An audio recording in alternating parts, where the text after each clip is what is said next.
Welcome back to my YouTube channel. Hope आप सब ठीक होंगे।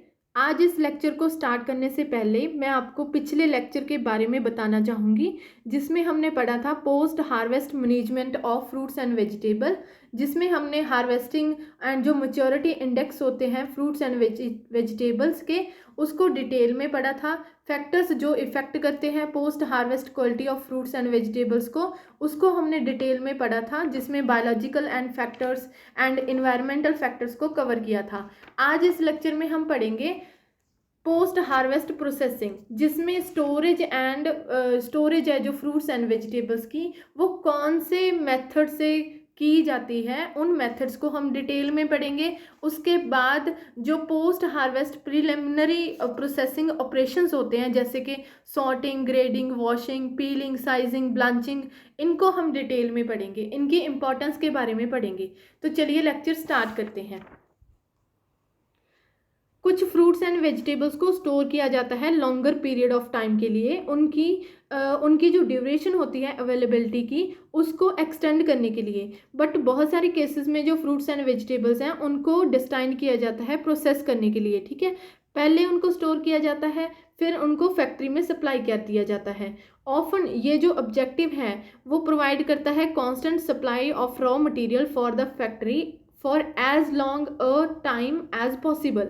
ऑफन दिस टाइप ऑफ जो स्टोरेज है वो डिफरेंट होती है। स्टोर करते हैं जो हम फ्रूट्स एंड वेजिटेबल्स को, जिनको हम डिस्टाइन करते हैं फ्रेश मार्केट में, ठीक है। बहुत टाइप के जो स्टोरेज सिस्टम है वो अवेलेबल हैं फ्रूट्स एंड वेजिटेबल्स के लिए, उनको हम अब पढ़ेंगे डिटेल में। जिसमें फर्स्ट है हमारा जो इवेपोरेटिव कूलर एंड स्टोरेज होती है। इसमें क्या है कि जो ट्रॉपिकल कंट्रीज़ हैं, जैसे कि इंडिया हो गया, ठीक है, इसमें जो क्वालिटी है वो डिटोरेट होती रहती है फ्रूट्स एंड वेजिटेबल्स की, इमीडिएटली आफ्टर हार्वेस्ट करने के बाद ही डिटोरेट हो जाती है, क्योंकि हमारे पास जो फार्म की स्टोरेज है उसकी लैकेज है, ठीक है, उसकी हमारे पास कमी रहती है। इस प्रॉब्लम को ओवरकम करने के लिए लो कॉस्ट में environmental friendly zero energy chambers को बनाया गया है, जिसे हम बोलते हैं इवेपोरेटिंग कूलर्स। उनको डेवलप किया गया है। इसमें वाटर इवेपोरेट होता है from the liquid to a vapour phase में, उसमें एनर्जी रिक्वायर होती है। इसका प्रिंसिपल क्या है कि इसमें जो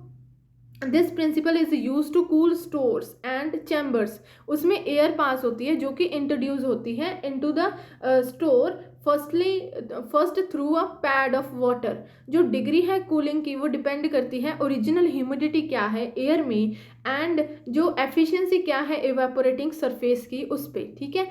इसको ईजिली कंस्ट्रक्ट किया जा सकता है स्मॉल एंड मार्जिनल फार्मर जो फील्ड होती है उस पर। एंड इसमें जो टेम्परेचर है वो 15 से 30 डिग्री सेल्सियस होना चाहिए, या फिर लोअर होना चाहिए एटमॉस्फेरिक टेम्परेचर से। ये शॉर्ट टर्म स्टोर करना हो अगर हमें फ्रूट्स एंड वेजिटेबल्स को एट द फार्मर फील्ड, उसके लिए ये बेस्ट ऑप्शन है। नेक्स्ट जो हमारा स्टोरेज सिस्टम है फ्रूट्स एंड वेजिटेबल का, वो है कंट्रोल्ड एंड मॉडिफाइड स्टोरेज, ठीक है। नॉर्मल जो एटमॉस्फेरिक एयर होती है उसमें 78.08% nitrogen, 21% oxygen and 0.04% carbon dioxide present होती है। बाकी गैसेस भी होती हैं, ठीक है। इसमें हम क्या करते हैं, रिडक्शन करते हैं, कंसंट्रेशन है जो O2 की एंड जो CO2 की कंसंट्रेशन है उसको इंक्रीज कर दिया जाता है of the storage atmospheric surrounding, जहाँ पे फ्रूट्स एंड वेजिटेबल्स को रखा है, ठीक है। तो उससे क्या होता है ना, रेस्पिरेशन है जो फ्रूट्स एंड वेजिटेबल में वो कम हो जाता है, एंड जो माइक्रोबियल एंड इंसेक्ट की ग्रोथ होनी होती है फ्रूट्स एंड वेजिटेबल्स में वो भी इनहिबिट हो जाती है। ये जो टर्म है controlled atmosphere and modified atmosphere, इसका मीनिंग है atmospheric composition surrounding a perishable product is different from the normal air. ये इसको फर्स्ट कमर्शियली अप्लाई किया था 1927 में for the storage of fruits and vegetables. जो प्रिंसिपल है कंट्रोल्ड एटमॉस्फेयर का एंड मॉडिफाइड एटमॉस्फेयर का, वो कंप्लीट एंड पार्शियल रिमूवल है एयर का फ्रॉम द स्टोरेज, एंड उसकी रिप्लेसमेंट कर देना या तो सिंगल गैस या फिर मिक्सचर ऑफ गैसेस के साथ, या तो पैसिव तरीके से या फिर एक्टिव तरीके से। जो पैसिव मॉडिफिकेशन होती है वो स्लो प्रोसेस होता है, उसमें रिएक्शन होनी होती है between the fruits and vegetables and surrounding gases में। एंड इसमें हम पैकेज यूज़ करते हैं जो कि प्ले करता है role of a regulator. On the contrary जो एक्टिव मॉडिफिकेशन होती है वो फास्टर होती है, एंड उसको हम गैस फ्लश करके, वैक्यूम एप्लीकेशंस करके, या फिर गैस स्कैवेंजर्स अमिटर्स यूज़ करके अचीव कर सकते हैं। जो पैसिव मॉडिफिकेशन होती है एयर की, एटमॉस्फेयर की, वो रिलाई करती है selectively permeability of a packaging material to different gases और on product respiration and traditionally used with fresh minimally processed fruits and vegetable। जो गैस फ्लश करते हैं जो हम मॉडिफाइड एटमॉस्फेरिक स्टोरेज में, उसमें एस्टेब्लिशमेंट होती है स्पेसिफिक गैस कंपोजिशन की विद इन द पैकेज और single stage during the packaging operation. Gas flushing करने के बाद जो सिलेक्टेड गैस मिक्सचर है उसके बाद उसको सील कर दिया जाता है। मॉडिफाइड एटमॉस्फेरिक स्टोरेज है जो वो कंट्रोल्ड एटमॉस्फेरिक स्टोरेज से डिफरेंट होती है। ठीक है, जो कंट्रोल्ड एटमॉस्फेरिक स्टोरेज है वो ज़्यादा प्रिसाइज होती है than modified atmospheric storage. Next is जो कंट्रोल्ड एटमॉस्फेरिक स्टोरेज है उसके बेनिफिट्स क्या हैं। इसमें बहुत ज़्यादा लो लेवल होता है O2 का, एंड CO2 का लेवल है जो वो हाई होता है, जिसकी वजह से जो इंसेक्ट हैं वो कंट्रोल हो जाते हैं। ठीक है, उनकी ग्रोथ को, उनकी मल्टीप्लिकेशन को रिड्यूस किया जा सकता है, कंट्रोल किया जा सकता है। एंड जो रेस्पिरेशन रेट है क्लाइमेट्रिक फ्रूट्स में उसको भी डिक्रीज किया जा सकता है कंट्रोल्ड एटमॉस्फेरिक स्टोरेज होने की वजह से।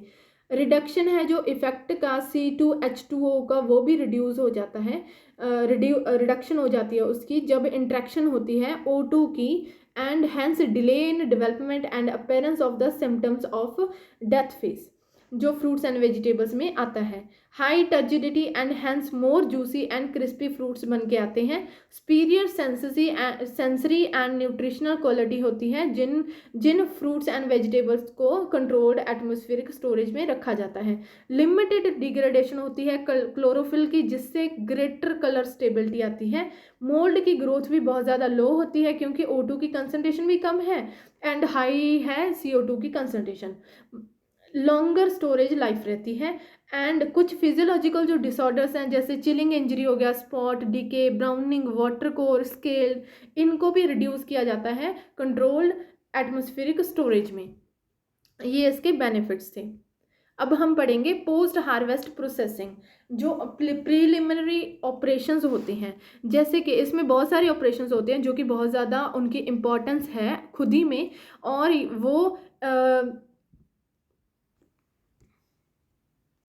वो हैं जैसे कि sorting, grading, washing, peeling, sizing and blanching. अब फर्स्ट है हमारे पास सॉर्टिंग एंड ग्रेडिंग। सॉर्टिंग में हम सेपरेट करते हैं इंडिविजुअल फिजिकल जो प्रॉपर्टीज़ के बेसिस पे फ्रूट्स एंड वेजिटेबल्स को, जैसे कि weight, size, shape, density and photometric property. While grading में क्या होता है, ग्रेडिंग में क्लासिफिकेशन होती है on the basis of quality incorporating commercial value and use and official standards. जो सिलेक्शन है फ्रूट्स एंड वेजिटेबल्स की वो इंपॉर्टेंट होती है प्रोसेसिंग पॉइंट ऑफ व्यू से फॉर द मैन्युफैक्चर ऑफ, जब हम एक एंड प्रोडक्ट बना रहे हैं वो भी पर्टिकुलर।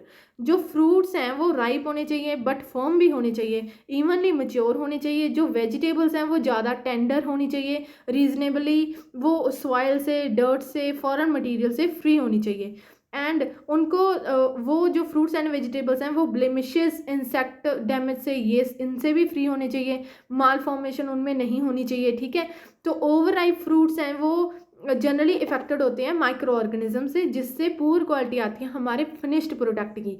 आफ्टर द जब प्रीलिमिनरी हम सॉर्टिंग एंड ग्रेडिंग कर लेते हैं, तब हमें सॉर्टेड जो फ्रूट्स एंड वेजिटेबल हैं उनको वॉश करना होता है। वॉशिंग अब डिफरेंट वे से की जा सकती है, जैसे कि सोकिंग करने के बाद सब्सिक्वेंट वॉशिंग की जाती है रनिंग वाटर से, या फिर स्प्रे कर देते हैं वाटर, या फिर dry air to remove the surface जो एडहेरिंग मटेरियल होते हैं। ठीक है, तो जो थॉरो वॉश होता है वो बहुत ज़्यादा असेंशियल होता है, उससे माइक्रोबायोलॉजिकल क्वालिटी है जो फाइनल प्रोडक्ट की वो इम्प्रूव होती है। जो वेजिटेबल्स हैं उनको सोक किया जाता है डाइल्यूट सोल्यूशन में, जो कि पोटेशियम परमैंगनेट का होता है एंड सोडियम हाइपोक्लोराइड का होता है। उससे क्या होता है कि वो डिसइंफेक्ट हो जाती हैं। नेक्स्ट हमारा प्रिलिमिनरी प्रोसेस है साइज रिडक्शन। जो फ्रूट्स एंड वेजिटेबल्स हैं उनको प्रोसेस किया जाता है, या तो साइज रिड्यूस किया जाता है, या तो आइदर एज होल या फिर इनटू स्मॉल पीसेस। जो साइज रिडक्शन है इसमें पीलिंग, कोरिंग एंड साइजिंग होती है। पीलिंग में क्या करते हैं, जो अनवांटेड एंड इनएडिबल मटेरियल होता है उसको रिमूव कर दिया जाता है, जिससे अपीयरेंस है वो इम्प्रूव हो जाती है फाइनल प्रोडक्ट की यूजिंग अ पीलर। कोरिंग में क्या होता है, इसमें जो सेंट्रल इनएडिबल पोर्शन होता है यूजिंग अ कोरर उसको रिमूव कर दिया जाता है। डिफरेंट मेथड्स होते हैं पीलिंग करने के, जैसे कि हैंड पीलिंग, उसमें हम क्या करते हैं, बाय हैंड स्पेशल नाइफ से जो फ्रूट्स एंड वेजिटेबल्स को पील किया जाता है। एक होता है पीलिंग बाय हीट, इसमें यूजुअली एक्सपोज किया जाता है फ्रूट्स एंड वेजिटेबल को टेम्परेचर 40 डिग्री सेल्सियस पे 10 से लेकर 60 सेकेंड्स के लिए। ठीक है। ले पीलिंग में क्या होता है, ले पीलिंग में पील को रिमूव किया जाता है। ठीक है। जैसे कि कौन से फ्रूट्स में ले पीलिंग होती है, जैसे कि पीचेस, एप्रिकोट, स्वीट ऑरेंज हो गया, कैरेट्स हो गया, इनमें जनरली उनको डिप किया जाता है बॉइलिंग कॉस्टिक सोडा या फिर ले सोल्यूशन में, जिसकी 1 से 2% स्ट्रेंथ होती है शॉर्ट पीरियड टाइम के लिए। जैसे कि 0.5 से लेकर 2 मिनट के लिए उनको डिप किया जाता है। उसके बाद जो स्किन होती है, पील होती है, उसको बाय हैंड उसको रिमूव कर दिया जाता है। एक और होती है फ्लेम पीलिंग। ठीक है। उसके बाद अब्रेशन पीलिंग होती है, नाइफ पीलिंग होती है, फ्लैश पीलिंग होती है। ठीक है। फ्लेम पीलिंग होती है। नेक्स्ट हमारे पास है ब्लांचिंग। ब्लांचिंग एक माइल्ड हीट ट्रीटमेंट है जो कि fresh produce vegetables and fruits को दिया जाता है, जिससे इनएक्टिवेट हो जाते हैं एंजाइम्स। एक पॉलीफिनॉल पेरोक्सीडेज एंजाइम होता है जो कि मोस्ट इंपॉर्टेंट ग्रुप है एंजाइम्स का, जो कि ब्राउनिंग कॉज करता है और फ्लेवर कॉज करता है फ्रूट्स एंड वेजिटेबल में। जो पॉलीफिनॉल पेरोक्सीडेज एंजाइम है वो ऑक्सीडेशन कर देता है फिनोलिक कंपाउंड्स की, जिनका नेम होता है catechin, gallic acid, chlorogenic acid and caffeic acid. जो पीपीओ मतलब कि पॉलीफिनॉल पेरोक्सीडेज एंजाइम है वो सर्टन कुछ पेरोक्सीडेज एंड पैक्टिक एंजाइम्स को चाहिए होता है इनएक्टिवेशन करने के लिए। Pectic enzymes such as pectin, methyl esterase and polygalacturonase, ये हाईली मीट रेजिस्टेंट होते हैं and if failed to inactivate may lead to the loss of cloud in citrus juice and serum separation in fruits and vegetable products। जो inactivation है इनके index of blanching से होती है। Blanching improve करती है colour, flavour, nutritional quality. Usually इसको किया जाता है बॉइलिंग वाटर से एंड या फिर स्टीम देके शॉर्ट पीरियड टाइम के लिए। उसके बाद कूलिंग की जाती है फ्रूट्स एंड वेजिटेबल्स की। स्मॉल स्केल इंडस्ट्रीज़ में क्या किया जाता है, जो परफोरेटेड बास्केट्स होती हैं उनमें ब्लांचिंग की जाती है। उनमें फ्रूट्स एंड वेजिटेबल्स को ब्लांच किया जाता है। फर्स्टली उनको हॉट वाटर में डिप किया जाता है। 88 से 99 डिग्री सेल्सियस टेम्परेचर होना चाहिए हॉट वाटर का। एंड 2 से 5 मिनट के लिए 2 से 5 मिनट के लिए उनको डिप किया जाता है। माइक्रोवेव ट्रीटमेंट भी यूज़ किया जाता है ब्लांचिंग करने के लिए। ब्लांचिंग रिक्वायरमेंट हैं जो वो वेरी करती हैं डिफरेंट फ्रूट्स एंड वेजिटेबल्स में। वो डिपेंड करता है रिलेटिव एंजाइम कंसंट्रेशन एंड जो मैच्योरिटी है कमोडिटी की उस पर। नेक्स्ट हमारे पास है राइपनिंग। जो राइपनिंग प्रोसेस होता है वो रिक्वायर्ड होता है फॉर मोस्ट एंड सर्टन जो फ्रूट्स हो गए, जैसे avocado, banana, kiwi fruit and mango, papaya, peach, pear, plum and melons, क्योंकि उनको इमेच्योर पिक किया जाता है। इथिलीन ट्रीटमेंट इसमें यूज़ किया जाता है जो कि फास्ट कर देता है एंड यूनिफॉर्म राइपनिंग करता है सारे फ्रूट्स में। ठीक है। ऑप्टिमम टेम्परेचर इसमें राइपनिंग का होता है 15 से 25 डिग्री सेल्सियस, 15 से 25 डिग्री सेल्सियस। विदिन इस रेंज में जो टेम्परेचर है वो हाई होता है एंड राइपनिंग जल्दी होती है। जो रिलेटिव ह्यूमिडिटी है वो मेंटेन्ड होती है बिटवीन द 90 से 95 during ripening. About 10 ppm ethylene is enclosed chamber is sufficient to initiate ripening। Ethylene produced होती है बाय द रिएक्शन जो कि कैल्शियम कार्बाइड विद मॉइस्चर के साथ होती है, mainly those involved in trade of fruits to hasten the ripening process. जो ethylene है एक प्लांट हार्मोन है, ठीक है। जो इथिलीन रेगुलेट करती है बहुत सारे ग्रोथ एस्पेक्ट्स, जैसे डेवलपमेंट हो गया या फिर डेथ फेज हो गया, ग्रोथ होगी प्लांट्स की, फ्रूट्स की एंड वेजिटेबल्स की। फिजियोलॉजिकली ये फिजियोलॉजिकली एक्टिव हो जाती है इन ट्रेस अमाउंट में 0.1 ppm से भी कम चाहिए होती है। इथिलीन बायोसिंथेसिस स्टार्ट होती है अमाइनो एसिड मिथोनेन के साथ, ठीक है, जो कि एनर्जाइज्ड करती है, एनर्जाइज्ड होती है बाय एटीपी, जो कि प्रोड्यूस करता है एस एडेनोसाइल मिथोनेन। ये एक की एंजाइम होते हैं इस पाथवे के लिए, एंड एसीसी सिंथेटेज कन्वर्ट करता है एस एडेनोसिल मिथोनेन को to 1 amino cyclopropane 1 carboxylic acid, जो कि कन्वर्ट करेगा इथिलीन को to ethylene by the action of ACC oxidase. जो इथिलीन प्रोडक्शन रेट है वो डिपेंड करता है फ्रूट के ऊपर, generally increase with maturity at harvest, physical injuries and disease incidence, increase temperature up to 30 degree Celsius and water stress. जो ethylene production rate है fresh fruits में वो रिड्यूस हो जाते हैं अगर लो टेम्परेचर हो स्टोरेज में, एंड वो तब भी रिड्यूस होते हैं अगर ऑक्सीजन की जो कंसनट्रेशन है वो रिड्यूस हो एंड कार्बन डाइऑक्साइड की कंसनट्रेशन हाई हो स्टोरेज इन्वायरमेंट में जहाँ पे कमोडिटी को हमने स्टोर किया है।